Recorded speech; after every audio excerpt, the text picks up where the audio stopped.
Return to me, my love. Chapter 1. I didn't want to see Xiao Yuanzhao again, but I had no choice. The Empress held a spring outing in the royal hunting grounds, and as the crown princess, I had to attend. March blossoms cast dappled shadows, and the willows looked fresh after the rain. Xiao Yuanzhao smoothly dismounted his horse, carrying a long bow, his black hair tied with a silver clasp, his youthful features exuding a cold charm. He approached the Empress, asking, "Why isn't the crown prince accompanying his mother?" The Empress smiled. "The crown prince is occupied with official duties, but having the crown princess here is enough for me." "Oh," he replied, his gaze sweeping towards me. Though I told myself to stay calm, I couldn't help but avoid his gaze when our eyes met. Just like on our wedding day, I had shied away when I saw him. Chapter 2. That day, Yuan Xiu suddenly fell ill,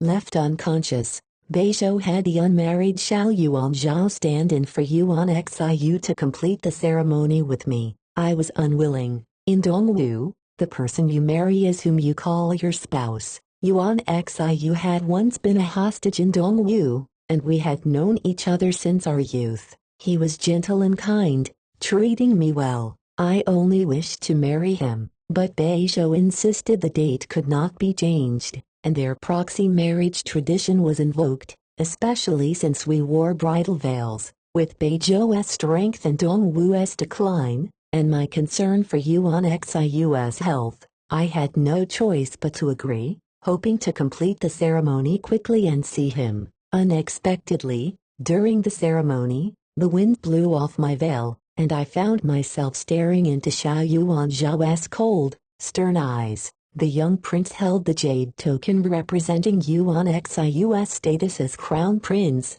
his gaze filled with reluctance. Later, I learned he had always despised Dongwu, vehemently opposing the marriage, even planning to assassinate me en route. He aimed to lead Bei Zhou's iron cavalry to conquer Dongwu, making the entire kingdom bow at his feet. Instead, he had to stand in for his sickly brother, marry me and accompany me through the long palace corridors to the bridal chamber. I remember that day. He was tense, the veins in his neck bulging with anger, his heartbeat echoing in his chest. Finally, in the bridal chamber, he practically threw me onto the bed and left without a backward glance. Yuan Xiu tried to comfort me. "Rujia, Yuanzhao is still a child. Don't take it to heart." Resting my head on Yuan Xiu's lap, I pouted. "What kind of child stands 8 feet tall, conquering cities? He's only 2 years younger than me. I was 19 that year,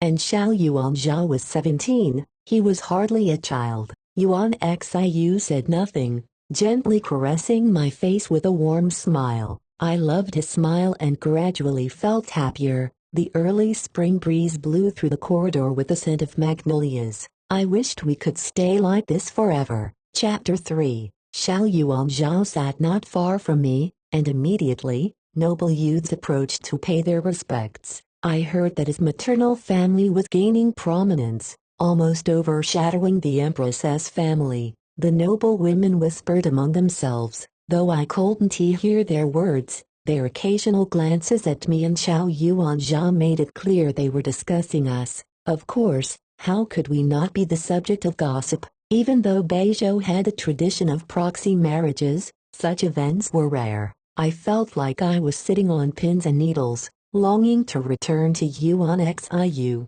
But Yuan Xiu insisted that as the crown princess, I must accompany the Empress to this spring outing, lest I become the subject of rumors. Yuan Xiu was still ill. When I left this morning, he was feverish, and the Empress had just lied to Xiao Yuanzhao, which worried me. Just then, the 5th princess and several noble women enthusiastically invited me to ride horses. I immediately agreed. Though I wasn't very familiar with them, it was better than sitting there being gossiped about. We rode deeper into the forest, where the scenery was breathtaking, with flowers swaying in the spring breeze. The 5th princess and the others dismounted to find pretty pebbles in the stream. I wanted to gather some flowers and plants for Yuan Xiu, He had been ill for so long, and I wanted to bring him a glimpse of the outside world. After gathering a large bouquet, I stood up to find the fifth princess and the others had left,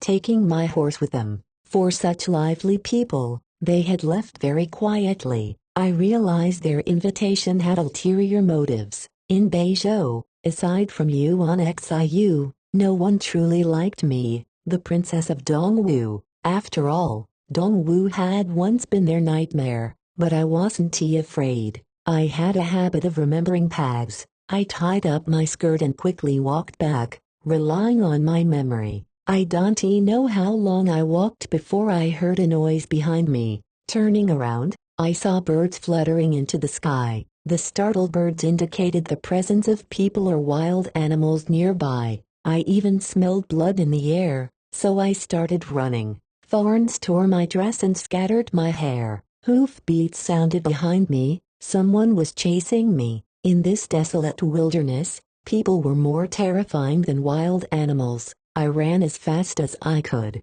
I couldn't die here. I had a younger brother to protect, a blind mother and a little sister under 7 in Dongwu. I wanted to be with Yuan Xiu for a long time, but I tripped over a tree root and fell, the pain bringing tears to my eyes. Hoofbeats stopped in front of me. I looked up to see Xiao Yuanzhao. He had a leaf in his mouth, holding a long bow in one hand, looking down at me arrogantly. So it was him chasing me. His shoes were stained with blood, indicating he had been hunting. Considering his hatred for me, killing me here would be easy. His gaze fell on my feet. I looked down to see my shoe had fallen off, and my sock had slipped halfway, exposing a pale calf. I quickly tucked my foot under my skirt. He circled me on his horse, sneering, "No brains at all, running for your life but still holding on to those flowers." Only then did I realize I was still clutching the flowers for Yuan Xiu. I thought he would kill me next, but he turned his horse and walked away slowly. I was stunned, then got up and followed him at a distance. In the gentle mountain breeze, we walked one after the other. He didn't look back, and I didn't drop the flowers. Chapter 4. I didn't know how long we walked before he suddenly stopped. I heard the fifth princess's voice ahead. "What's there to fear? If the sky falls, this princess will hold it up. Dongwu dared to send a fake princess. If she dies, it'll remind them of their place. So, they left me behind on purpose. I wasn't a fake princess, but my father had passed, leaving no one to protect me. For this marriage, my young brother came as a hostage. We were both abandoned by Dongwu, but the crown prince protects her," said another noblewoman. The fifth princess sneered. "So what? The crown prince is ill. How long can he protect her? If he dies, she'll either be buried with him or given to another man. Do you really think she'll become Bei Zhou's empress?" Listening to her, I realized Yuan Xiu's situation was also precarious. Though he was the crown prince, his sister casually speculated about his life and death. "If that happens, will she be given to the young prince?" asked the noblewoman. "That's impossible. Yuan Zhao hates women from Dongwu," replied the fifth princess. "That's good. The young prince must be ours," some worried, "but her beauty will surely attract men's attention, and she already married the young prince." The fifth princess got angry. "Why boost others' morale and diminish our own? Let's go." They rode away quickly, leaving Xiao Yuanzhao and me behind. He turned and looked at me, and I instinctively took a step back. He rode off, leaving behind a cold sneer. "Don't flatter yourself, I wouldn't." Xiao Yuanzhao and I returned to the spring outing separately. The fifth princess was tearfully telling the empress that she had lost me. Seeing me return, she looked stunned. I didn't expose her because no one would believe me. Xiao Yuanzhao didn't reveal the truth either, calmly toying with his bowstring as if he had seen nothing. Chapter 5. Returning to the palace, the empress invited me to share a carriage. Inside, she looked at my stomach. Any movement, I shook my head gently. Though I wished to have a child with Yuan Xiu soon, his health had been poor since our marriage, and we hadn't consummated it. How could there be a child? The empress was silent for a while, then said, "Crown princess, the child doesn't have to be the crown prince's. It doesn't matter whose child it is, as long as you conceive." My heart skipped a beat, and I looked at her in disbelief. "The crown prince is your son. Why would you?" The empress remained expressionless. "You have the answer, don't you?" I squeezed the flowers in my hand, understanding her meaning. Yuan Xiu is weak, and Xiao Yuan Zhao's maternal family was growing stronger. Without an heir, the emperor might be persuaded to depose Yuan Xiu and make Xiao Yuan Zhao the crown prince.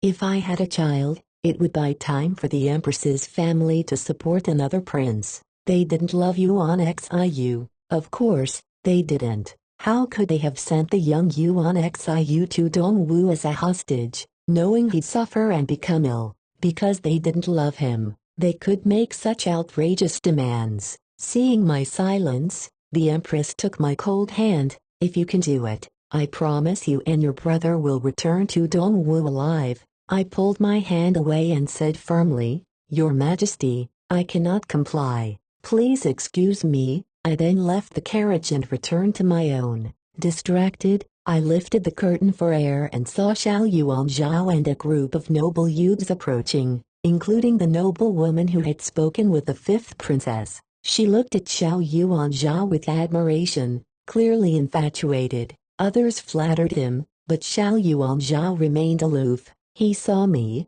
and I quickly dropped the curtain, but I could still hear their conversation. I saw the crown princess return with a torn dress. Do you think she was, really? I didn't see, but she was missing for over an hour. Anything could have happened. Exactly, in the wilderness, a girl with her looks, even beasts. They laughed. Though I had been careful, they still saw me. Knowing I was in the carriage, they openly gossiped, showing their disrespect. Defending myself would only make things worse. Better to drag someone they feared into it. Lifting the curtain, I saw Xiao Yuan Zhao's cold expression. I smiled and asked, "Prince Ning, I lost a jade hairpin in the woods today. Did you see it?" They were stunned, immediately stopping their laughter and looking cautiously at Xiao Yuan Zhao. He glared at me. If looks could kill, I'd have been pierced through. If not, it's fine. "But thank you for leading the way today,"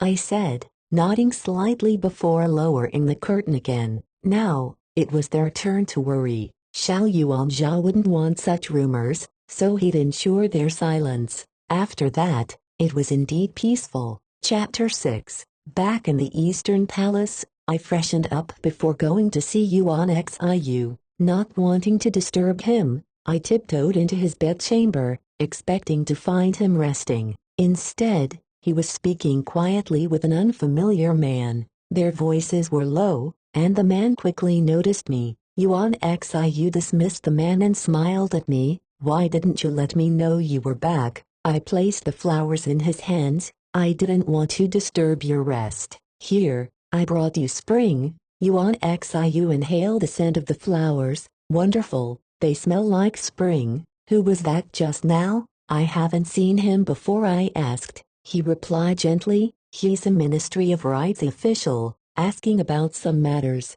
"How was your day?" I hugged his waist, resting my face against his chest. "It was good. I rode a horse, admired flowers, and had a little wine." "Anything else?" "Yes, I even fell but wasn't hurt," I said, not mentioning the fifth princess's scheme or the empress's words. I didn't want him to worry. Although I had told those noble youths about being with Xiao Yuan Zhao, I wasn't concerned about them spreading it. They all feared Xiao Yuan Zhao, who wouldn't want any association with me and wouldn't let them talk. Yuan Xiu watched me quietly, his long lashes casting small shadows under his eyes. Afraid he'd see through me, I lightly kissed his lips. Usually, when we played around, he'd gently scold me, worried I might catch his illness. But now, he kissed me deeply, almost making me unable to breathe. I pushed him away. "Stop, you're still sick."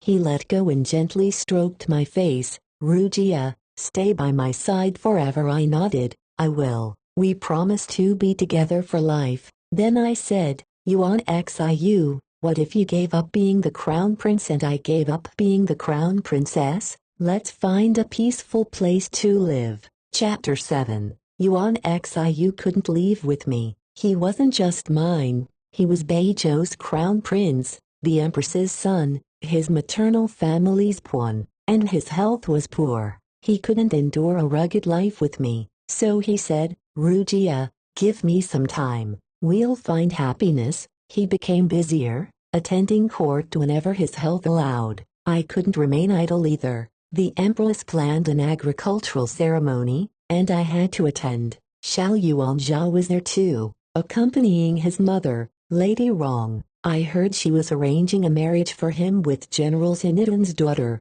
Lin Chan. 4 years ago, Yuan Xiu's grandfather and Lin Chan's father led armies to defeat Dongwu, forcing my uncle to return Yuan Xiu and cede 13 cities to Bei Zhou, along with a fortune in gold and silver to end the war. So Lady Rong wanted to ally with the Lin family through marriage. Lin Chan, back from the border, would attend the ceremony. I soon saw her. Despite her elegant outfit, she exuded the valor of a warrior's daughter. She greeted me respectfully, but later, I overheard her talking to Xiao Yuanzhao. She's a war prize, looks decent. I heard you married her, Xiao Yuanzhao replied nonchalantly. Lin Chan smiled. Good thing she didn't marry you, her delicate nature wouldn't hold up. Xiao Yuanzhao frowned. Am I that scary? Lin Chan answered. Last year, you broke the bones of Auroran spy piece by piece.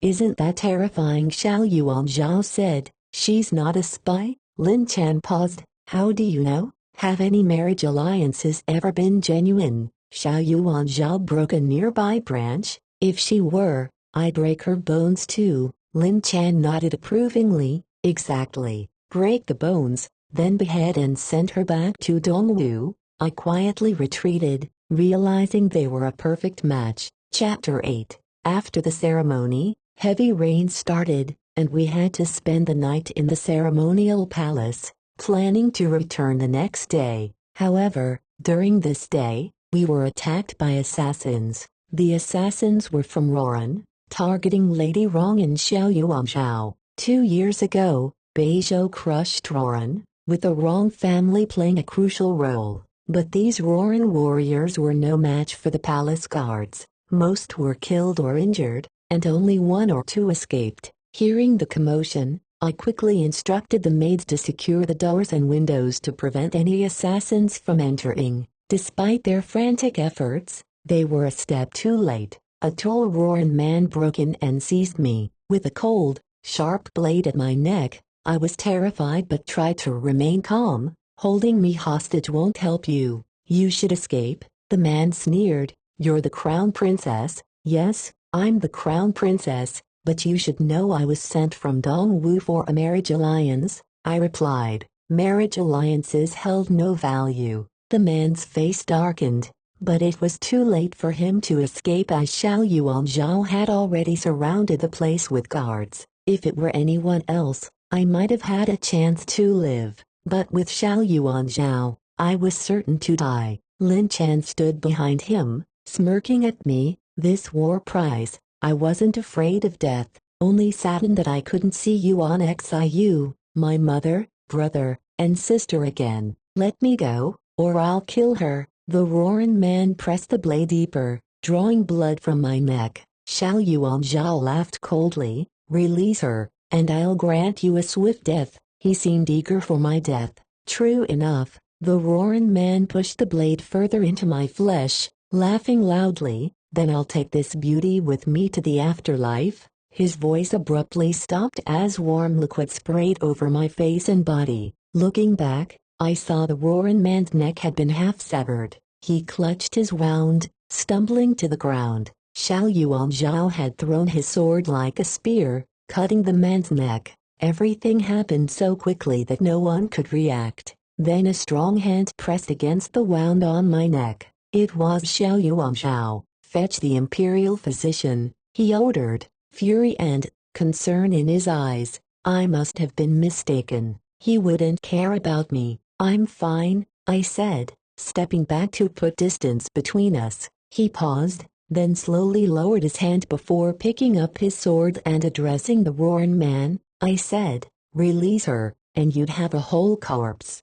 "But you didn't listen." With that, he exerted force, decapitating the man, whose eyes remained wide open. The physician arrived quickly to stop my bleeding and apply medication. My wound was deep, damaging my tendons. If Xiao Yuanzhao had been any later, I would have died too. As Xiao Yuanzhao left, Lin Chen gave me a long look before following him. Chapter 9. The Empress and Lady Rong visited me, the Empress assuring me that all the assassins had been dealt with, and Lady Rong offered a few comforting words. After they left, and due to blood loss, I felt extremely tired and fell into a deep sleep. I dreamt. I saw the happy days in Dongwu with my father and mother. I dreamt of my grandfather carrying me on his shoulders, pointing to a spot on the Dongwu map, saying he would build a palace for me there and find me the finest husband. He said, "Our Rujia must be the happiest girl in the world."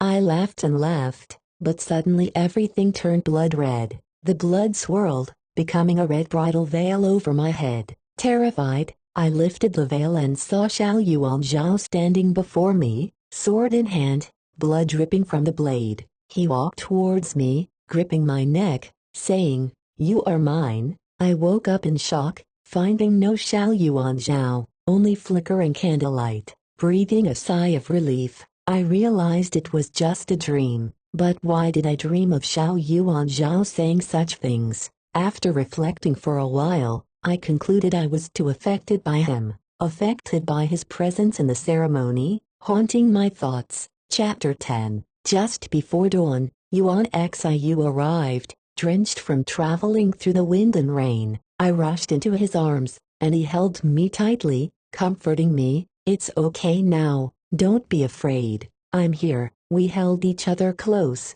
and Yuan Xiu kissed me tenderly, and I responded to him. Amidst our embrace, I caught a glimpse of Xiao Yuanzhao over Yuan Xiu's shoulder. He stood outside the window, like a beast stalking the light within. I quickly buried myself in Yuan Xiu's embrace. When I looked again, he was gone. Maybe I was seeing things. Returning to the palace, Yuan Xiu and I thanked Lady Rong and Xiao Yuanzhao. Lady Rong told me to rest and recover, while Xiao Yuanzhao remained silent with his eyes downcast. "Thank you, Prince Ning, for saving me yesterday," I said as a formality. He responded indifferently, reverting to his usual aloof demeanor. Chapter 11. While I healed, Yuan Xiu, worried about my boredom, sought permission from the emperor to have my younger brother, Ding Sheng, stay with me for a while. Ding Sheng was 8 and had lived in the hostage residence for this past half year. We were only allowed to meet once. "Sister, brother-in-law," Ding Sheng rushed into our arms. I hugged Ding Sheng, and Yuan Xiu affectionately patted his head, asking about his recent studies and well-being, to which Ding Sheng replied dutifully. Sitting by and watching them, it felt like being back in Dongwu. Back then, after the deaths of my father and grandfather, my uncle became emperor, and we were driven from the Eastern Palace to a house in Willow Lane, separated by a wall from Yuan Xiu's residence. Because of my uncle, no one dared to associate with us, and the palace often cut off our supplies. My mother couldn't even afford a tutor for Ding Sheng. Yuan Xiu taught Ding Sheng to read and write, shared what little food he had, and even after returning to Bei Zhou, secretly sent us money to endure the cold winters. I'll never forget the month after my father's death when my sister threw away the handball he gave me into the river. I jumped into the freezing water to retrieve it, but I couldn't swim and began sinking. Just as I thought I would drown, Yuan Xiu saved me, pulling the handball out of the water. He placed the ball in my trembling hands, and with a serious and firm expression, said, "Don't be afraid, I'm here." He was like a heavenly god, rescuing me in my time of need. Time flowed slowly in the spring, and my wounds gradually healed. But sometimes, I dreamt of that bloody night. I dreamt of Xiao Yuanzhao decapitating someone, standing silently outside our window, watching us. I awoke in a cold sweat, thankful that Xiao Yuanzhao wasn't there. I heard he went to the border after the agricultural ceremony, while Lin Chan stayed in the capital. Chapter 12. As the crisp autumn breeze arrived, Yuan Xiu's health finally improved. He no longer coughed, and his complexion brightened. One night, I hugged Yuan Xiu from behind as he read by the lamp. I rested my head on his chest, listening to his heartbeat. "Husband, let's rest." Yuan Xiu turned to me, his face warm and clear in the candlelight, just the way I liked it. He smiled gently, set his book aside, and carried me in his arms. But before we reached the bed, hurried footsteps approached. "Your Highness, the Empress is in trouble." Yuan Xiu quickly dressed, telling me not to worry, then left in haste. Unable to sleep, I got up and sent people to gather information. Soon, news came from the palace. The Empress had angered the Emperor, who was now discussing her dethronement with the ministers. If the Empress were deposed, Lady Rong would surely become the new Empress and Xiao Yuanzhao the Crown Prince. I didn't care about the Empress or Crown Prince. I was only concerned about our little family. That night, Yuan Xiu finally returned, but as he walked in, he collapsed, coughing up blood. His attendants said he had pleaded for the Empress and was reprimanded and kicked by the Emperor, then punished by kneeling all day. Yuan Xiu had just recovered, and this time, after losing blood, he fell into a coma, occasionally waking to tell me, "Rujia, let's leave." "Leave? Both of us? Where to?" But Yuan Xiu didn't say. He fell unconscious again. The physician said his condition was critical and he needed Shenrong pills to sustain his life. But Shenrong pills are rare and complex to make, with the only one left recently given to Xiao Yuanzhao by the Emperor. Despite my pleas, the Emperor wouldn't see me. A maid from the Empress's side came quietly to tell me there was only one Shenrong pill left, and the Emperor had given it to Xiao Yuanzhao. I had to get it before it's used, or Yuan Xiu would be beyond saving. Xiao Yuanzhao had returned from the border injured and was recuperating. I took the best medicinal herbs from the Eastern Palace and went to ask Xiao Yuanzhao to give the Shenrong pill to Yuan Xiu. Chapter 13. I called Ntiget into Prince Ning's residence. They said Xiao Yuanzhao was resting and wouldn't see anyone. I couldn't afford to wait, so I persistently requested an audience. After multiple attempts, I finally saw Xiao Yuanzhao, separated by a bamboo screen. It was just the two of us. I was still afraid of him. Over the past half year, I often dreamt of him, either breaking someone's bones or decapitating someone. These dreams haunted me. Even calming drinks made of barley couldn't suppress them. The room was filled with a strong medicinal smell, mixed with a faint, familiar sweetness of blood. I immediately took out the medicine I brought.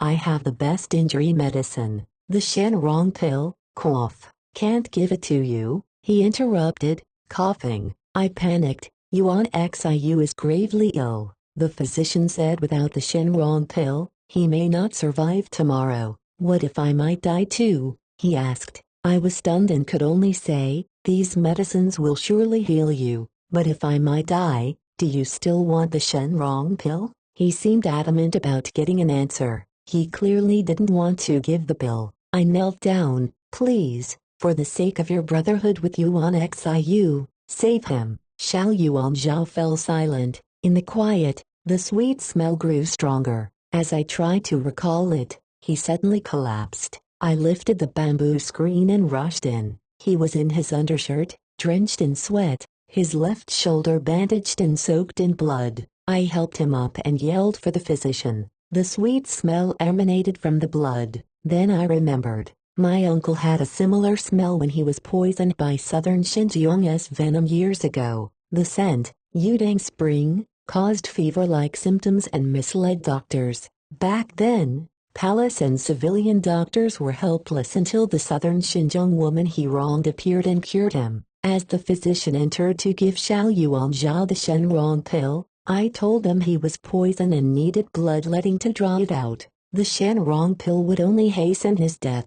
The physicians didn't believe me, thinking I was lying to get the pill. I pleaded with Xiao Yuanzhao, trust me once, if you die, I'll offer my life in exchange, and be buried with you, as your eternal servant. He scrutinized my face, searching for sincerity. Finally, he agreed, do as she says. He believed me. I instructed the physicians on the detoxification method, and they began extracting the venom bit by bit. Xiao Yuanzhao's condition worsened. He became feverish and fell into a coma, a sign of severe poisoning. Remembering the southern Xinjiang woman's method, I had his clothes removed and used willow root water to repeatedly wipe his body. His torso was muscular, with many scars old and new. I heard he, like Yuan Xiu, left the palace early. Yuan Xiu went as a hostage, while he sought military achievements. Beside him, I whispered repeatedly, don't die, please don't die, don't die. Though if he did, Yuan Xiu would get the Shenrong pill. I didn't truly want to die for him. Yuan Xiu and I were meant to live and die together. After countless pleas, Xiao Yuanzhao finally opened his eyes. So noisy, he grumbled. As I saw color return to his face, I felt relieved, though I still didn't know if saving him was right or wrong. He was Yuan Xiu's rival, intent on conquering Dongwu, and once planned to kill me. Yet he had saved me too. He kept his word and gave me the Shenrong pill. Clutching the wooden box with the precious pill, I thanked him. He glanced down and turned away, leaving Prince Ning's residence. I saw the sun setting, casting a golden glow over the land and sky. Just like the evening I arrived in Bei Zhou, awakening from exhaustion to a twilight neither dawn nor dusk.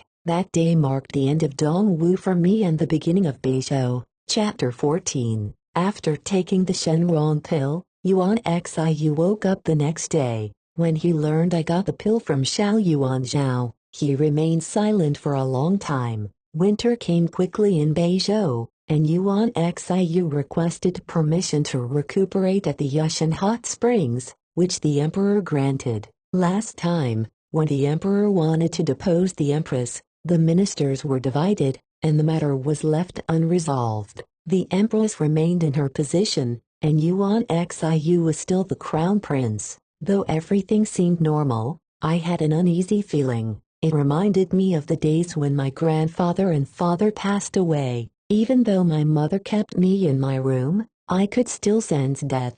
Staying away from the court was the best choice. I even hoped never to return. Yuan Xiu brought Ding Sheng with us. During the day, we read, wrote, and played chess in the warm room. At night, we played in the hot springs. When it snowed, we admired the plum blossoms together. When the snow turned to ice, we held hands and skated. At night, we embraced, reminiscing about the past and dreaming of a happy future. I wanted this happiness to last forever, but as the new year approached, Yuan Xiu suddenly needed to return to the palace. I'll be back soon, he said, holding the reins. I felt uneasy. Let's go back together. The new year is coming, we should spend it at home. He brushed the snow from my hair, smiling. Ding Sheng can't ride, and it's snowing. Wait for me to come back for you. He rode into the fine snow, gradually disappearing from my sight,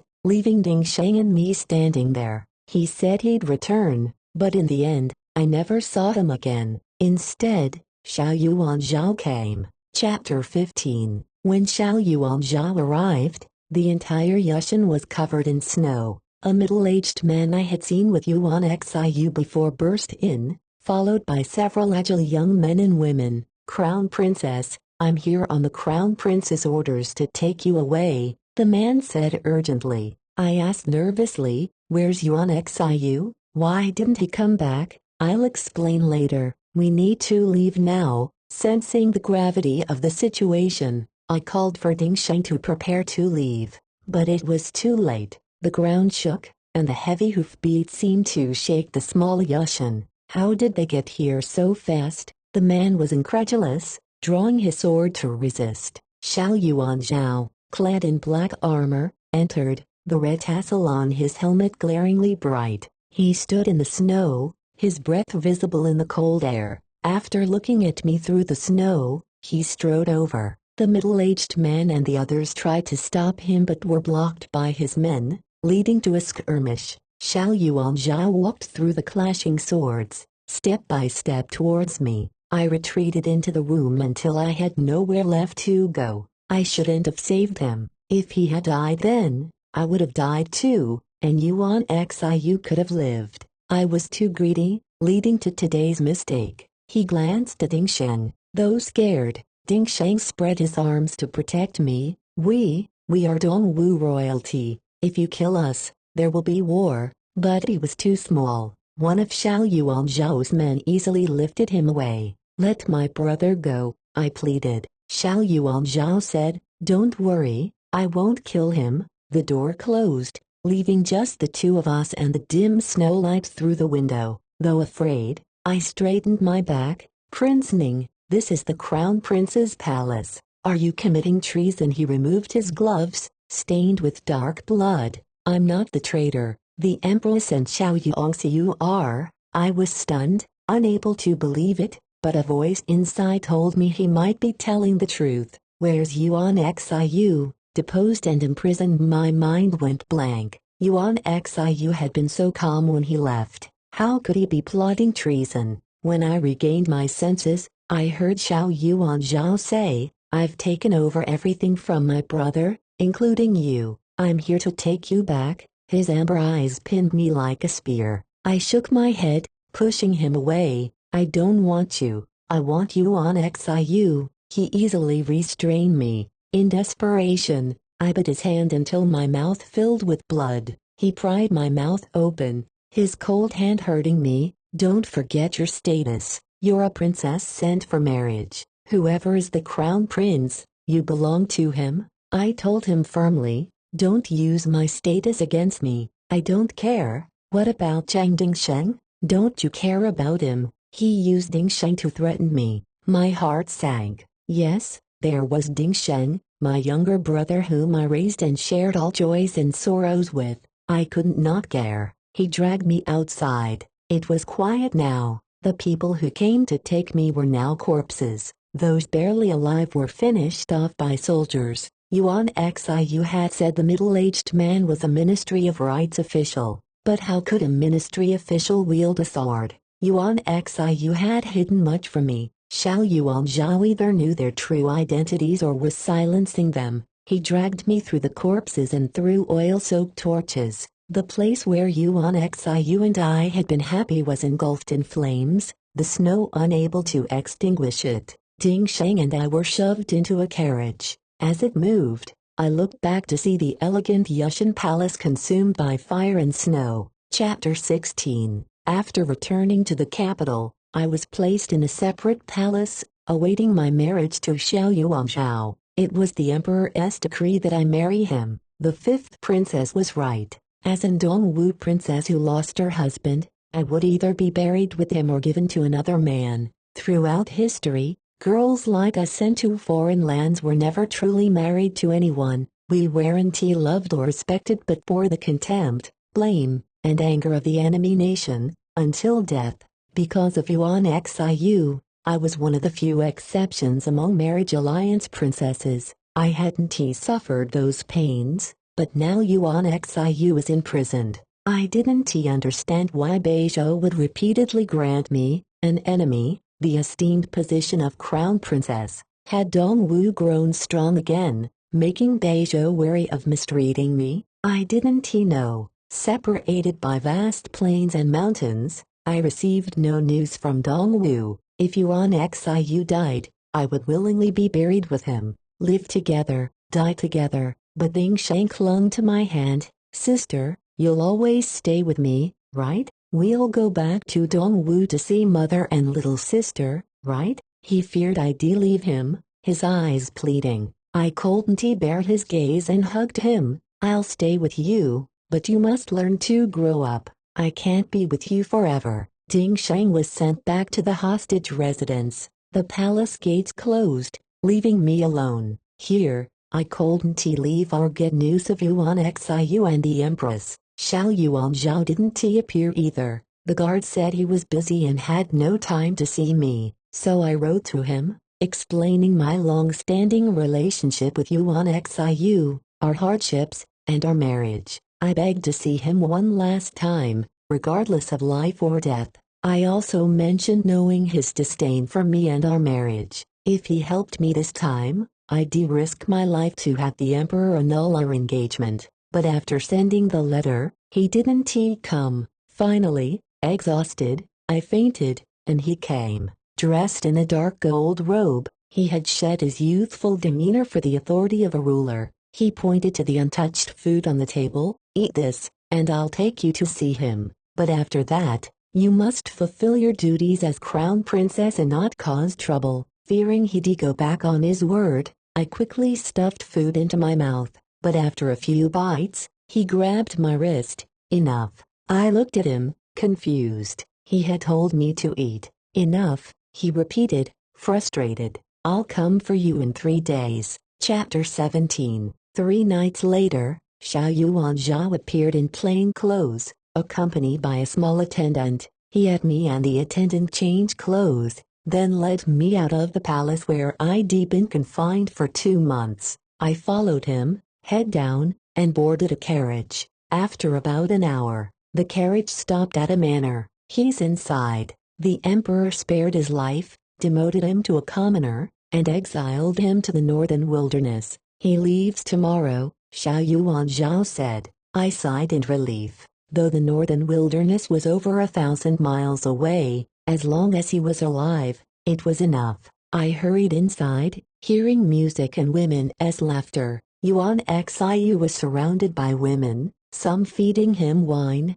others peeling grapes. He lay comfortably on their laps, oblivious to my presence. Aren't you going to see the Dongwu princess before you leave? One woman asked coyly. Yuan Xiu ate a grape. Why see her when I'm so happy with you? She's your wife, and I've heard she's far more beautiful than us. Yuan Xiu laughed. She's indeed beautiful, but the dial. How can she compare to you? I approached her to survive, but her family never rose again. I bet on the wrong horse, but you seemed so loving after she came for the marriage. That was for my father's sake. Marrying her was his order. I resisted, even feigned illness on the wedding day, but couldn't avoid it. She tried to have a child with me, foolishly thinking Bei Zhou would accept a child with Dongwu blood. I pretended to be ill to avoid consummation. She thought I was impotent. Ridiculous. The women laughed. Yuan Xiu drank another cup and took out a box of jewels. I'm leaving tomorrow. Serve me well tonight, and you'll be richly rewarded. The women giggled and crowded around him, and he fell into their embrace. I slowly retreated, stumbling back. I thought Yuan Xiu and I loved each other, but I was just a stepping stone for him. I fell, scraping my knees and hands, bleeding. But the pain was nothing compared to Yuan Xiu's words. Xiao Yuan Zhao helped me up.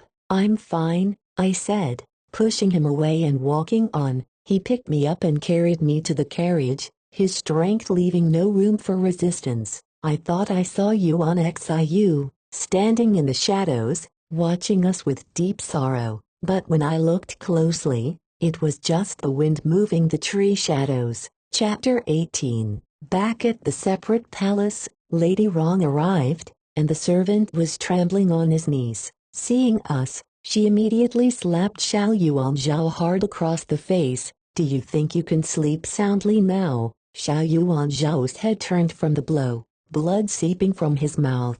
He responded, I wouldn't dare. Lady Rong sneered. Wouldn't dare? If it weren't for today, you think you could do this flawlessly? Your son is cautious, Xiao Yuan Zhao replied. She raised her hand again in anger but didn't strike. You'd better be cautious. Before leaving, she warned me, if you want to live, do your duty. If anything like today happens again, I won't spare you. I remained silent, simply listening. Later, I learned she referred to the Empress. The Empress had hanged herself on the day Yuan Xiu left. causing chaos in the palace and diverting all attention there. That night, I slept deeply for a long time. The door blew open, and I saw Yuan Xiu standing at the threshold, gazing at me tenderly. I knew it was a dream, but I looked back at him. Strangely, I didn't hate him in the dream. Spring night breeze passed, and he smiled at me, mouthing some words before slowly walking into the night.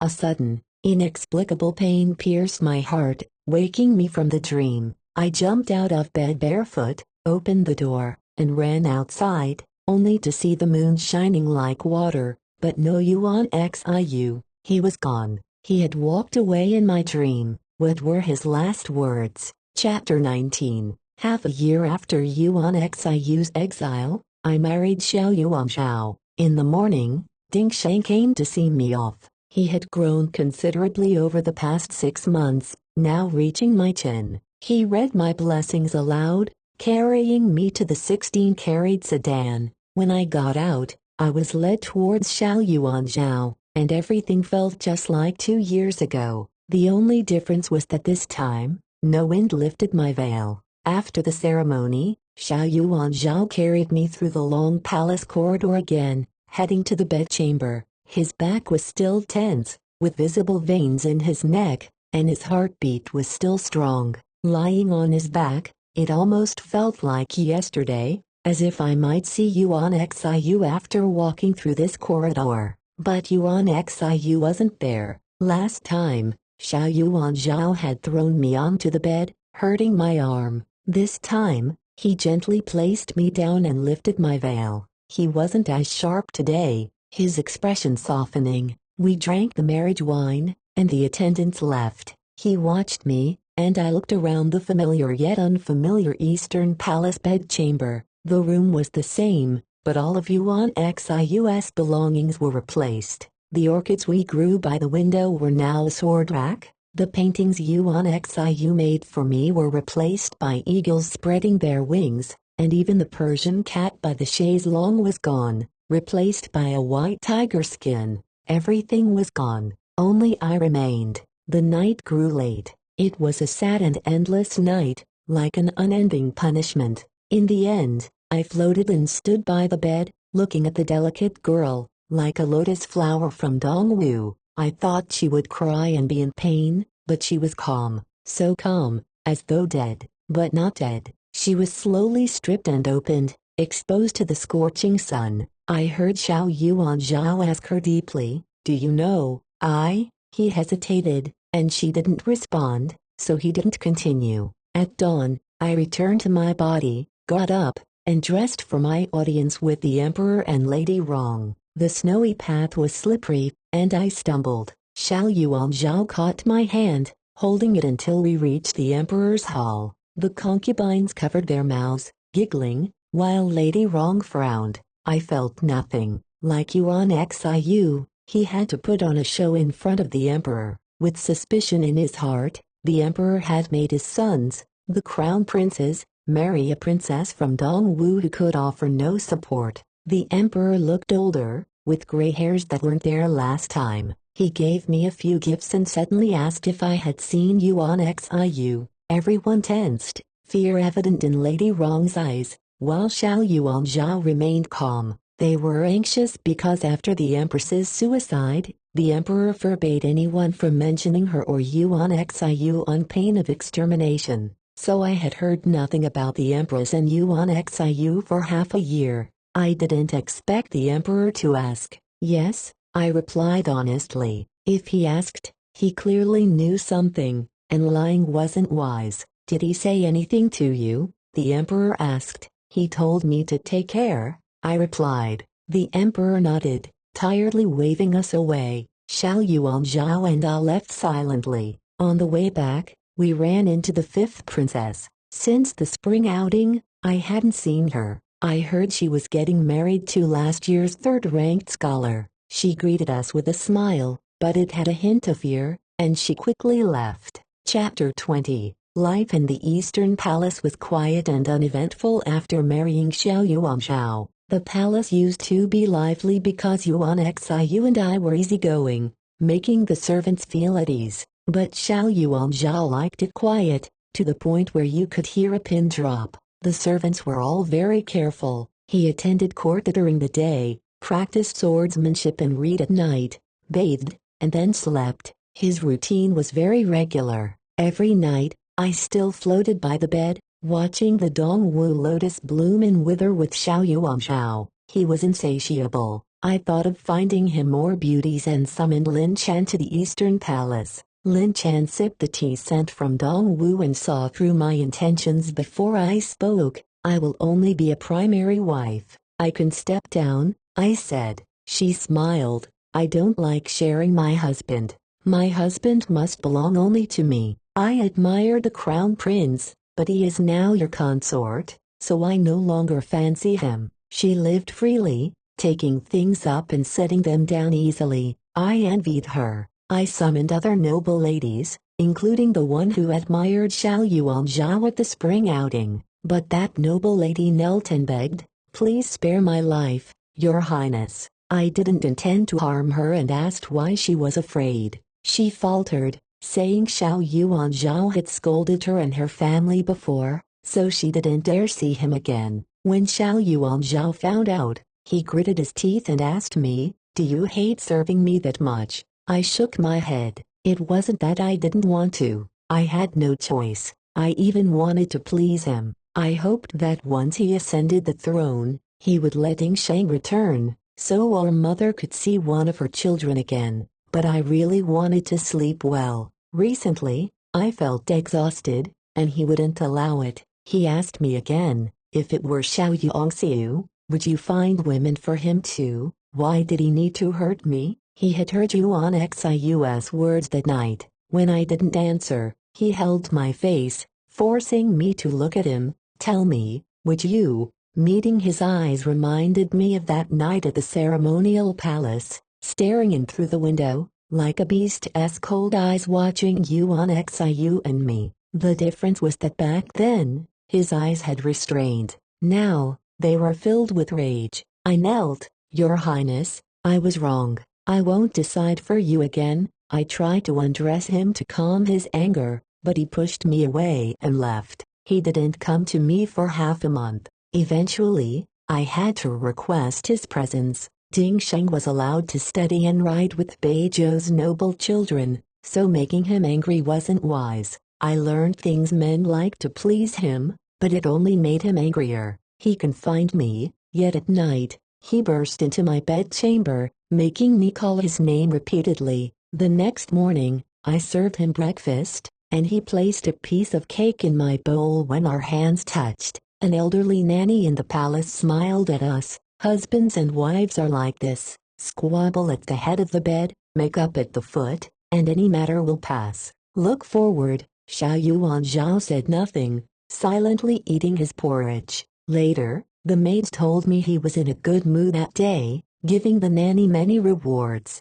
I thought he had encountered something pleasant recently because he even accompanied me to the spring outing. I didn't like attending these. He carried me onto his horse, bow and arrow on his back. The horse galloped across the meadow, making me cling to him in fear. "Slow down," I said nervously, but he laughed and urged the horse faster. We arrived at the same forest, with the same stream, stones, and flowers. "Pick them," he said, lying on the grass, chewing a blade, lazily bathing in the sun. He seemed like the spirited youth from 2 years ago, but I no longer liked those flowers. "Still," he asked, so I picked them. After picking a bouquet, he placed something on my head, a flower crown he made. "Beautiful," he smiled at me. Instinctively, I wanted to remove it, but he pressed me into the flowers, biting my ear. "You misled them into thinking we were involved,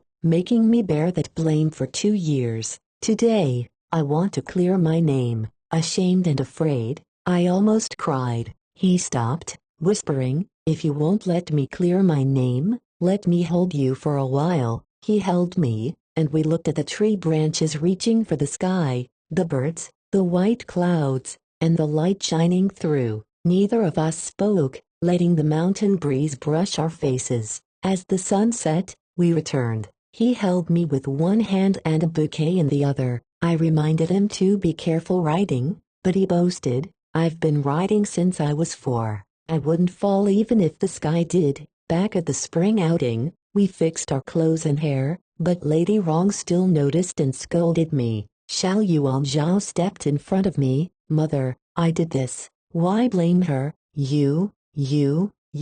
Lady Wrong slapped his back. "How did I raise such a son?" He took my hand, running out of the camp, his face full of smiles. Back in the bedchamber, he chose a white jade vase for the wildflowers I picked. I think he misunderstood, believing I picked flowers back then to place in a vase. Chapter 21. When the magnolia breeze blew through the corridor, I realized I was pregnant. The child was almost 3 months along, which explained my constant fatigue. But I had secretly taken contraceptive medicine, so how did this happen? I once dreamed of having children with Yuan Xiu, but he said Bei Zhou could never have a child with Dongwu blood. After learning about the pregnancy, Xiao Yuanzhao showed no emotion. He only strictly ordered that no one spread the news and summoned Ding Sheng to accompany me. "Sister, we have a new family member," Ding Sheng said happily. "But besides him, no one else would consider this child family." Sure enough, Lady Wrong soon arrived with a bowl of medicine. Lady Wrong said softly, "Yuan Zhao must not be burdened. You are smart, you should know what to do." "I understand," I said calmly, and drank the medicine. That night, I lost the child. I told Xiao Yuanzhao that I had fallen during the day and that it wasn't anyone's fault. He stared at the lost child for a long time, his eyes red, and asked me, "Because of Xiao Yuanxiu, you killed my child, didn't you? You still can't forget him, can you? You promised me, did you forget?" I fell. "I am sorry," I repeated. The veins on his forehead bulged as if he would crush me. The next day, I heard he had a maid's tongue cut out because she had informed Lady Wrong. After that, the servants were even more terrified, and Lady Wrong never came again. I lived in a sealed world, with only Xiao Yuanzhao freely entering and leaving. But he couldn't come often because the emperor had fallen from his horse and was severely injured. Xiao Yuanzhao had to manage the court. I ate, took medicine, and slept every day, not knowing how much time passed until his men came to take me, saying the emperor might not survive the day. When I arrived, the emperor was on his deathbed. Besides Xiao Yuanzhao and the concubines, key ministers were also present. The emperor, after giving some court instructions, looked at us with cloudy eyes. "Crown Prince." Xiao Yuanzhao stepped forward. "I'm here." The emperor took a breath. "The crown prince must marry a woman from Bei Zhou, not one of foreign blood." Everyone turned to look at me, most with mocking expressions. Kneeling, I felt nothing. Only those who cared would be hurt. "I understand,"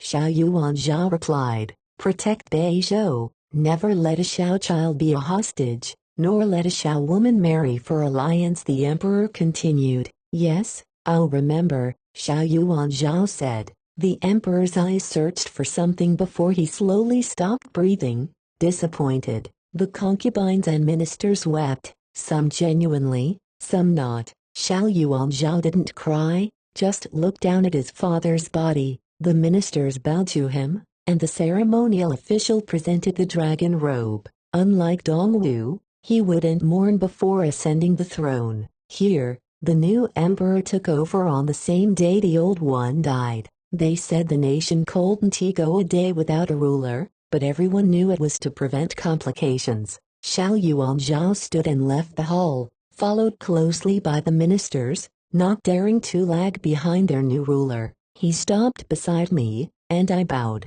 At 20, he inherited the Bei Zhou throne, beginning his reign. Chapter 22. When the first snow fell, Xiao Yuanzhao made me a noble consort and moved me from the eastern palace to the inner palace, living in Zhaoyang Hall. Xiao Yuanzhao didn't appoint an empress, so I was the only one in the harem for now. Over the past 6 months, I hadn't seen Xiao Yuanzhao much. Besides being busy with state affairs after ascending the throne, I knew he was still angry. After the new year, Empress Dowager Rong and the ministers sent in several beautiful young girls, each more charming than the last. They were all carefully selected noble girls from Bei Zhou, with powerful maternal families. The ministers wanted Xiao Yuanzhao to choose one of these girls as empress, but he said he'd discuss it after the 3-year mourning period. The girls came to greet me, each secretly sizing me up. One bold girl asked, "Your Highness, we've been in the palace for over a month. When can we serve the emperor?" I didn't know. My title as noble consort was just an empty one, and I didn't manage the harem. They were disappointed, not getting an answer from me. Hearing that Xiao Yuanzhao rarely visited me, they whispered among themselves, "Does the emperor have an ailment, ignoring such a beautiful consort? If so, no matter how handsome he is, it's useless. I can't accept that. I don't like useless men." Watching them, I saw Lin Chan in them. Bei Zhou had many bright and bold women. In the end, I took the initiative to see Xiao Yuanzhao because the envoys from Dongwu had arrived to discuss bringing Dingsheng back. My uncle had 5 sons and 8 daughters, but all the sons died young. Now Dongwu had no heir, and he wanted Dingsheng to return. But some Bei Zhou ministers opposed releasing Dingsheng, seeing it as a golden opportunity to kill him and leave Dongwu without an heir, thus conquering it without a fight.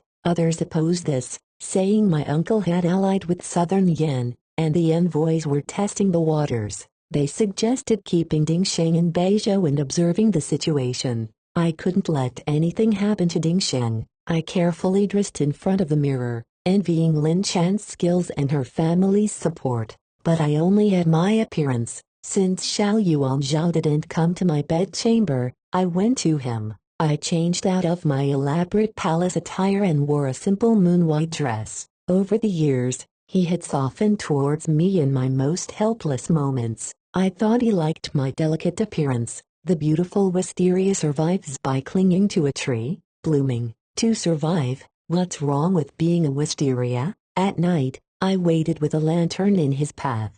He asked what I was doing, and I said I lost my hairpin nearby and couldn't find it. Standing in the early spring night wind, shivering like a broken butterfly, a lantern flickering, he finally draped his cloak over me. Chapter 23. That night, I didn't float by the bed. I stayed in the delicate lotus, sinking with Xiao Yuanzhao. For several days, Xiao Yuanzhao stayed with me. We were back to our old ways, arguing at the head of the bed and making up at the foot. I stopped taking contraceptive medicine and started taking pregnancy medicine. I didn't know the extent of my body's damage last time, so I tried to nourish it. Fortunately, I was young. In April, I was diagnosed as pregnant, causing an uproar in the court. They questioned Xiao Yuanzhao, reminding him of his promise to the late emperor never to have a child of foreign blood. Xiao Yuanzhao calmly asked, "Did I promise?" I remember saying I understood. Understanding isn't promising, right? The ministers were furious, some even threatening to die to persuade him. Xiao Yuanzhao had the imperial physicians stand by, saying they could save anyone who didn't die. The ministers cried, "Late emperor, we failed you." Xiao Yuanzhao didn't stop them, and the physicians were busy. The ministers had no choice but to pray I'd have a daughter. At night, I lay obediently in Xiao Yuanzhao's arms, his hand gently stroking my growing belly. "Why didn't you fulfill the late emperor's wish?" I asked softly. He replied, "Why should my child be denied life because of someone else's wish?" I was stunned. He truly cared about the child, regardless of bloodline or gender, as long as it was his. Chapter 24. In the spring of my 4th year in Bei Zhou, I gave birth to a daughter.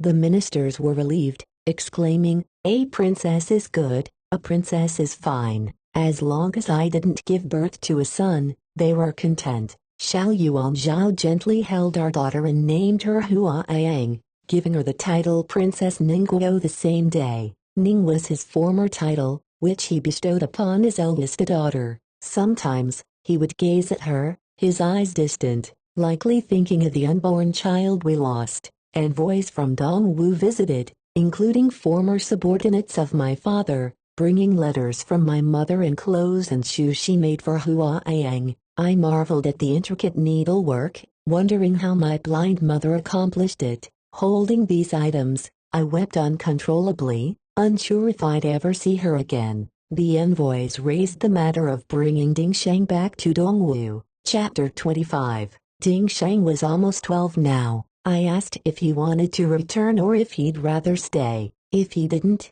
I'd find a way to bring our mother and sister here. But he resolutely wanted to leave. Sister, I want to go back. I don't want to be a hostage forever. You can't live your life relying on Xiao Yuanzhao's favor. I want a strong Dongwu to back you up. I touched his face, remembering the young boy who used to cry behind me. Now, he had grown up. Catching Xiao Yuanzhao in a good mood, I raised the matter. He thought for a long time, so long I thought he wouldn't agree, but finally, he said, "All right, let him go back." On the day Ding Sheng returned to Dongwu, I stood on the city walls for a long time, watching until the convoy vanished from sight. This was the 4th time I'd bid farewell to a loved one. In my 23 years, my life seemed filled with farewells. Returning, I passed by the Eastern Palace. Now, with no crown prince,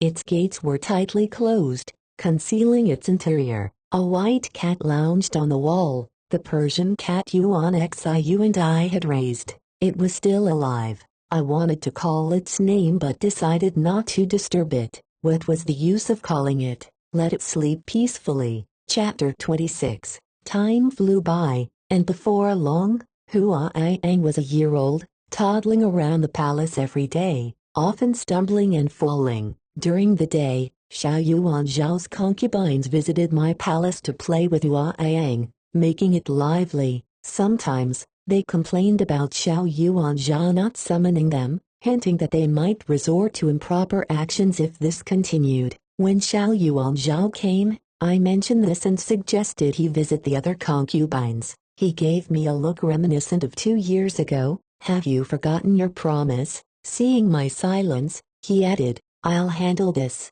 Don't bring it up again." At that moment, Huaiyang stumbled into his arms, calling out, "Father." He was momentarily stunned but then joyously lifted Huaiyang. "Huaiyang can call me father now. So smart. Call me Father Emperor a few more times." Huaiyang laughed happily, and for a moment, I wished life could go on like this. It reminded me of my childhood, with my father holding me and my mother smiling gently beside us. When Huaiyang turned 2, Bei Zhou conquered Xiliang, beheading its king, whose son then submitted to Bei Zhou, bringing peace to the western border. Xiao Yuanzhao sent, Princess Jinayan, was also brought back from Xiliang. She had endured many hardships as a marriage alliance princess 18 years ago. Living in the palace, she commented upon meeting me, "You must be living better here than in Dongwu, right? Yuan Xiu adored you, and now Yuan Zhao does too. What kind of karma did you have last life to be favored by the 2 most powerful men in Bei Zhou?" I sensed her hostility but pitied her past suffering, replying, "Aunt, you flatter me." She eyed Huaiyang disdainfully before walking away slowly. Shortly after, Ding Sheng sent envoys. He was now the crown prince of Dongwu, and my uncle was gravely ill. In his letter, he mentioned last year's severe floods in Dongwu, which left bodies floating and crops submerged. The country was in despair, and he asked me to request Xiao Yuanzhao to waive this year's tribute. Reading his words tightened my heart. I had witnessed such floods in Dongwu, where not even a single dry spot remained, and bodies of people and livestock floated in the flood waters. I went to Xiao Yuanzhao, who lazily leaned against the window, asking, "Are you asking me?" "Yes, I am," I replied. He motioned for me to come closer, saying, "There's a price for asking. What can you give me? What does your majesty desire?" Smiling, he pulled me into his arms. "What do you think?" Bei Zhou had recently achieved consecutive victories, so he was in a good mood. I leaned in and gave him what he wanted. The next day, he decreed the waiver of Dongwu's tribute and sent a significant amount of grain and supplies. The ministers, once again, were enraged, saying it was like nourishing a tiger, but I genuinely appreciated him. I told myself to forget the past and live a peaceful life with him. Chapter 27. As summer was ending, I found out I was pregnant again. The ministers continued praying fervently, hoping I'd have another princess, but this time, the gods didn't answer their prayers. In early summer the following year, I gave birth to a prince, named Junxi by Xiaoyuanzhao. The birth of a child with both Bei Zhou and Dongwu blood cast a heavy atmosphere over the court, and I felt it even in the harem. I suggested to Xiaoyuanzhao, why not send Junxi to a temple for a while, to appease the ministers? He refused. My child shall not be a monk. He's not going. Soon after, vassals across the land accused him of betraying the late emperor's wishes and plotted rebellion. He remained unfazed. Let them come. He swiftly suppressed the rebellion, executing the vassals and their entire families, regardless of age, and displayed their heads on the city walls. After that, no one dared mention the late emperor's wishes again. He firmly controlled Bei Zhou. In the next 3 years, he conquered Roran and southern Yan, leaving only Dongwu. Though he delayed attacking Dongwu, I knew he wouldn't spare it. His ambition had been unrestrained, with no one able to curb it these years. Later, envoys from Dongwu arrived, informing me that Dingsheng had just ascended as the new emperor, and everything was fine there. Xiaoyuanzhao waived the tribute again and sent them gold, silver, and grain. I thought perhaps he still valued our time as husband and wife. That year, he still didn't appoint an empress or summon any other concubines, despite countless submissions from ministers, even suggesting I persuade him. But I'd angered him twice before, so I said nothing. In a dispute with Empress Dowager Rong, he once said, "What I feared most as a child were your tears waiting for father. As an adult, I abhor familial strife. In this life, I will have only one woman, and all my children will have only one mother." Standing outside the hall then, it was the first time I heard a man vow to have only one woman for life, and it seemed to be me. My heart raced with unease but also with a sense of peace. I thought this would be my life, but alas, heaven never favored me. Chapter 28. I dreamt of Dingsheng. He came to see me, soaking wet, with a red string tied around his neck. I hurriedly told him to come inside and change his clothes to avoid catching a cold. He said, "Sister, I just came to see you. I'm leaving now." "Where are you going?" I asked. He didn't answer, just looking at me with the same innocent eyes from childhood, smiling with a little tiger tooth showing. "Take care, sister." Seeing his smile, a sharp pain gripped my heart, making it hard to breathe. I watched him walk into the rain and disappear. I woke up in a fright. It was indeed raining heavily outside. I ran barefoot to the door, but Dingsheng wasn't there. "What's wrong?" Xiaoyuanzhao asked, walking over. "I dreamt of Dingsheng. He told me to take care," I said, realizing my face was wet with tears I didn't know I had shed. Xiaoyuanzhao silently watched the rain, his eyes holding unreadable emotions. A month later, Dongwu sent a letter. It turned out that Dongwu had already been in turmoil, and half a year before, rebels surrounded the capital. Dingsheng was assassinated by those close to him, and his head was sent to the rebel leader. My mother and sister were missing, their fates unknown. After learning this, I fainted. When I woke up, Xiaoyuanzhao had already sent troops to Dongwu, saying he would piece together Dingsheng's body and find my mother and sister. The war ended in just 6 months. The rebellion had weakened Dongwu, leaving it defenseless against the well-prepared Bei Zhou cavalry. Lin Chan and her family fought this war, gathering Dingsheng's remains, but they couldn't find my mother and sister. Lin Chan came to see me, giving me a red string bracelet with a coin. Holding the bracelet, I cried my heart out. I had made it for Ding Sheng when he was a child. We had no jewels, only simple red string and coins, and he wore it until his death. On that rainy day, he journeyed far to bid me farewell, calling me sister one last time. Lin Chan comforted me, but as she tried to speak further, Xiao Yuan Zhao finished his court session. She bowed to him coldly and left. Dongwu submitted to Bei Zhou, and he now ruled the land as the supreme leader. He said to me, "Rujia, you still have me and our children." These words did comfort me. We still had Hua Aiang and Junji, though only half their blood was from Dongwu, but as long as our children remembered, Dongwu lived on, as did my grandfather, father, and Yingsheng. Chapter 29. I muddled through my days for a long time. Princess Jinayan and Empress Dowager Rong came to see me. Princess Jinayan made a seemingly casual remark. "I heard His Majesty executed the lineage of Prince Cheng. He's truly like the late emperor, leaving none who cross him." I was startled.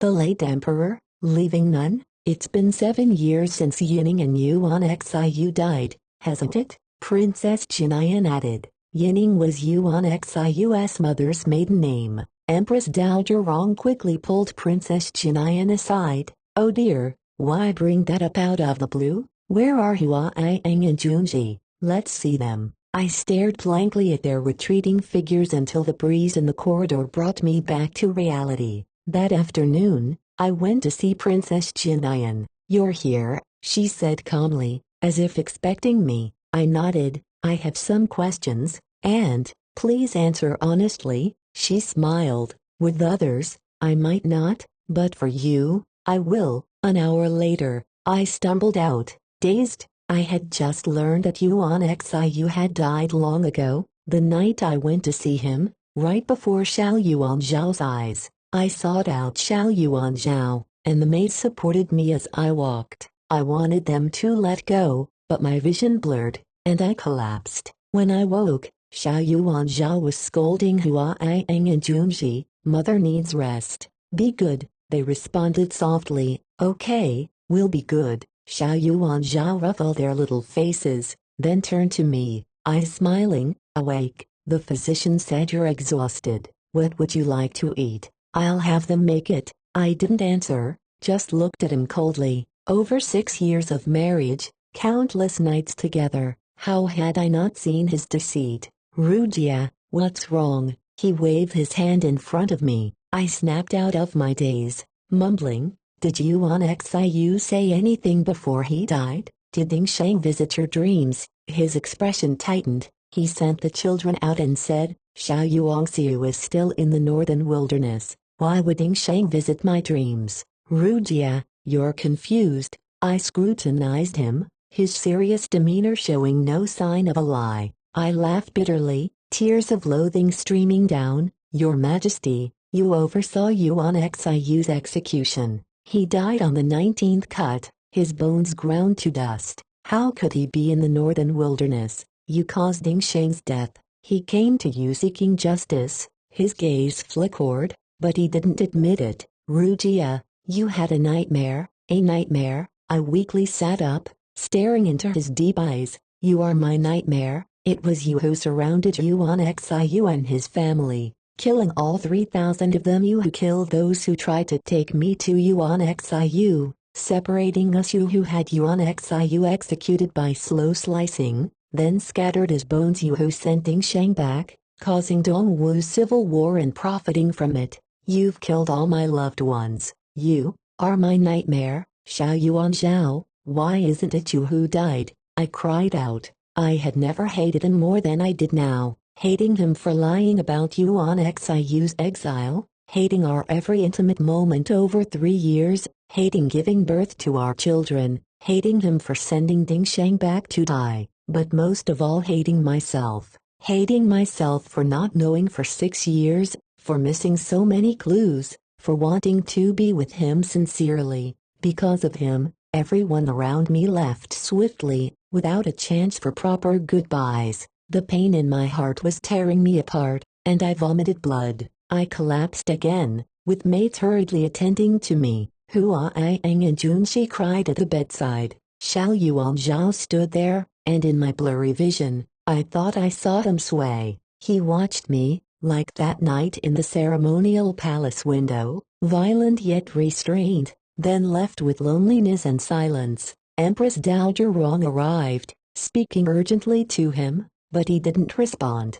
She pushed him out. Finally, he turned and walked away, step by step. Chapter 30. I awoke after a long sleep, Hua Ai-eng and Junshi having grown older. As soon as I moved, they clung to my hands, as if afraid I'd leave them. Xiao Yuanzhao visited, but I stabbed my hairpin into my neck, refusing to see him. Had I known the suffering that awaited me, I would have wished to die under that roaring blade. Empress Dowager Rong sighed. Rujia, it's not Yuanzhao's fault, but fate's doing. He's too stubborn. From the first time he married you, he considered you his wife. He tried avoiding you by going to the borderlands, but fate pulled him back, and you saved him. He had to kill Empress Yining's family of over 5,000. They were traitors.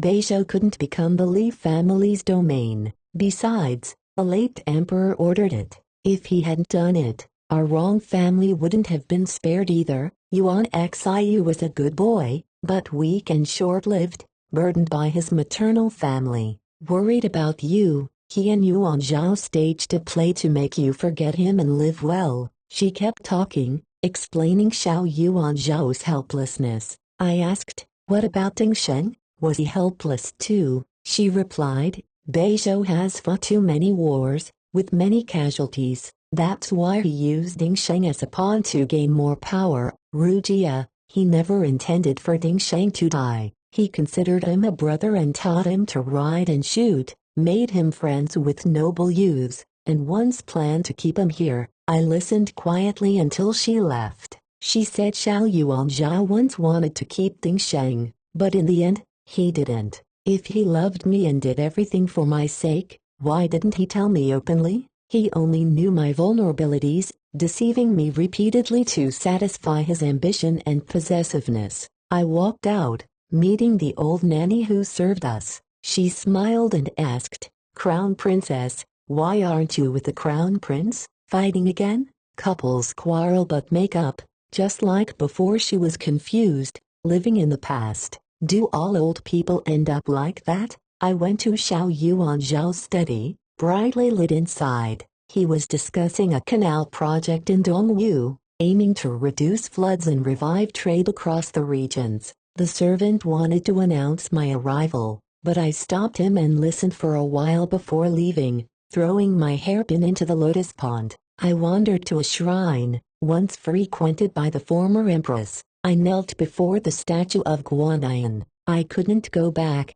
nor move forward. Only here was my final refuge. I now understood why the empress stayed here daily. She too had things she couldn't return to or move past. In the end, she tried to change her fate, costing her entire family their lives, and I had no family left. Xiao Yuanzhao stood at the doorway, separated by a door. I didn't hear his voice for a while, thinking he'd left, but he knelt beside me, hands clasped, eyes closed, silently praying. Outside, Hua Ai-eng and Jun Zihi's voices drifted in. Brother, be quiet. I saw father go inside to find mother. Now we won't be abandoned really. Sister, really. Mother didn't drive father away this time, I promise. Great, we have mother again. A tear slid down my cheek as I opened my eyes, meeting Xiao Yuanzhao's gaze. When we first met,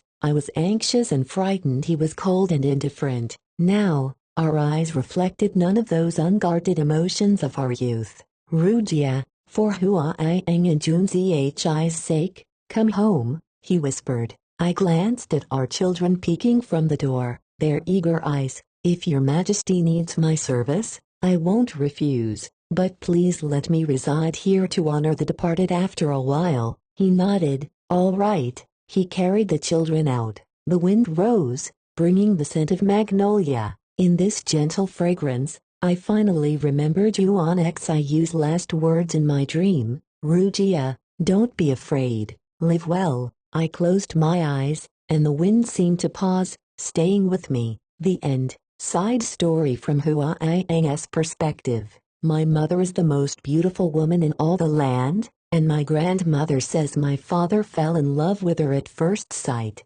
but mother was my uncle's wife, so father kept his feelings hidden. Still, he couldn't completely repress them. He would secretly watch her from afar and appear whenever she was in danger, only to leave again. Mother didn't know about father's feelings, as she was wholly devoted to my uncle. Father had no choice but to leave. Eventually, though, father decided to take mother for himself. Grandmother said my uncle was weak and couldn't protect the princess from Dongwu, so father became the late emperor's sword, quelling Empress Li's rebellion, stabilizing Bei Zhou, and securing the Shao family's reign. The late emperor then gave mother to father as his wife. Initially, mother didn't love father. She even tried to find other women for him to avoid sleeping with him, which infuriated father, but he couldn't do much about it. Because mother didn't care, and he cared too much. When I was born, I wasn't their first child. There had been an older sibling, but that child never fully formed and was lost because of my grandmother. Grandmother said she didn't want to do it but had no choice as the late emperor didn't allow children of foreign blood. To protect her son, she had to make mother take the medicine. I patted my chest, thankful that I was born after the late emperor's passing. Otherwise, neither my brother nor I would have survived. At 8, I was granted a fief in Shiliang. I was its ruler, and General Lin Chan said all its vineyards, horses, cattle, sheep, and handsome men were mine. General Lin Chan was my tutor, personally chosen by mother, who said I should emulate her and live a joyful and fearless life. My brother Junji, the crown prince, often seemed pitiful to me. Father assigned 8 old ministers as his tutors. He had endless books to read, arrows to shoot, and punishments to endure. With teary eyes, Junji would plead, "Sister, save me, or you'll have no brother left." So, I'd secretly help him escape his lessons, and we'd end up kneeling for punishment together. Mother would gaze at us, lost in thought, missing her own brother. He died at 16 in Dongwu. My grandmother and aunt were never found. Some said they were dead, but mother didn't believe it. She said she never dreamt of them, so they must live. Father continued searching, saying he was looking for hope, not just people. Later, father took us to stay briefly in Dongwu. The palace there was beautiful, like something carved by immortals. No wonder mother was so beautiful, having grown up in such a place. My brother and I played in the palace, but mother seemed uninterested. She liked a place called Willow Lane with a small courtyard full of magnolia blossoms. Father discreetly followed her there. She found an old handball and cried bitterly. Father told us not to disturb her, yet he went in himself, but mother ignored him. When we returned to Chengdu, my brother and I fell gravely ill, with high fevers and delirium for days. The physicians were at a loss, and mother stayed by our side, crying. I felt secretly happy, knowing mother cared about us. A wandering healer from the countryside stabilized our condition. He told father and mother that the spirits of the late empress's family were too vengeful and haunted us. The only way to cure us was for father to have another child to be passed on to my late uncle, giving his family a descendant. Father had no other concubines, only mother, so they had to conceive again. Mother moved back from the temple to Zhaoyang Hall, where father accompanied her every night. Princess Jinayan visited, frowning whenever father was with mother. "What spell has she cast on Yuan Zhao, making him late for court?" Grandmother would chide her. "Who can know what happens in youth? Say no more. If not for Yuan Zhao's compassion, you wouldn't even enter the palace today." I heard that Princess Jinayan endured great hardship when sent to Shiliang for marriage. Father often told us, no sons of Bei Zhou should be hostages, nor should any daughters be sent for alliances. But did he forget? Now that he ruled the land, who could demand such things? A year later, mother gave birth to a little brother named Junhee. Though mother called him Changping, He couldn't stay with us and was sent away at a month old to grow up as my late uncle's child. Our illness was cured, and my brother and I played together again. We ran along the palace corridors, climbed the high walls, and witnessed the bustling world in the summer breeze.